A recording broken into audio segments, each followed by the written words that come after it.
السلام علیکم، میں ہوں سونیا خان اور ہمارے ساتھ موجود ہیں کامران ساقی صاحب۔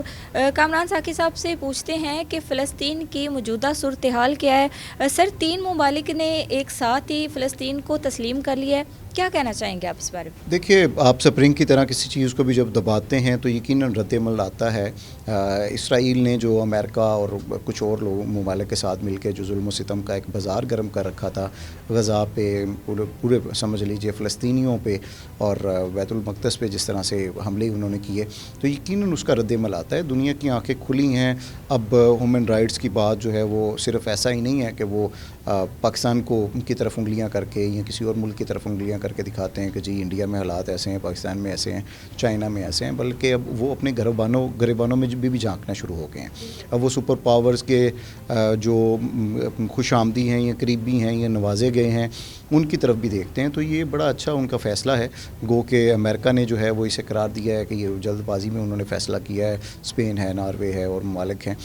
دوسرا کولمبیا نے بھی فوری طور پر ان کے صدر نے حکم دیا ہے کہ وہاں پہ فلسطین کے اندر جو ہے وہ ان کا سفارت خانہ کھولا جائے، اور انہوں نے اسرائیل سے بھی اپنے تعلقات ختم کر دیں۔ یہ بڑی ڈیولپمنٹ ہے اور میرا خیال ہے کہ بڑا اچھا قدم ہے ان ممالک کا۔ ہمیں بطور مسلم ملک بھی اور بطور پاکستانی بھی اسے سراہنا چاہیے۔ بالکل سر، بتائیے گا ہارٹ مائک لیگ کا کیا معاملہ ہوا؟ دیکھیے،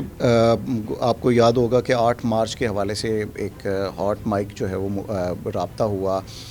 جو بائیڈن کا اور اسرائیل کی صدر کا، تو اس کے دوران انہوں نے کہا جی کہ اب اس سے دورانہ نہیں، وہ اپنی لینگویج میں بات کر رہے تھے، تو اسی دوران انہوں نے کہا جی کہ اس کی جزر پہ بات ہوگی، تو ان کے آفیسر نے کہا کہ سر 1 منٹ ہولڈ کریں، ابھی اپنی مائک آن ہے، تو وہ فوراً امریکن صدر کا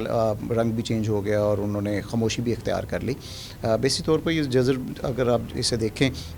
تو اس کا مطلب ہے کہ میں بڑا سنجیدگی سے اس معاملے پہ ہمیں بات کرنے کی ضرورت ہے، ہمیں بڑے سٹیپس لینے کی ضرورت ہے، تو اس سے بھی بظاہر میرے نزدیک بھی اور بہت سارے اور لوگ بھی یہی سمجھتے ہیں، ممکن ہے آپ یا کچھ لوگ اسے اختلاف بھی کریں، کہ اس سے امریکہ اور اسرائیل کے تناؤ کی طرف جو ہے وہ اشارہ ہوتا ہے۔ اور یہ تناؤ، کیونکہ جیسے میں نے کہا کہ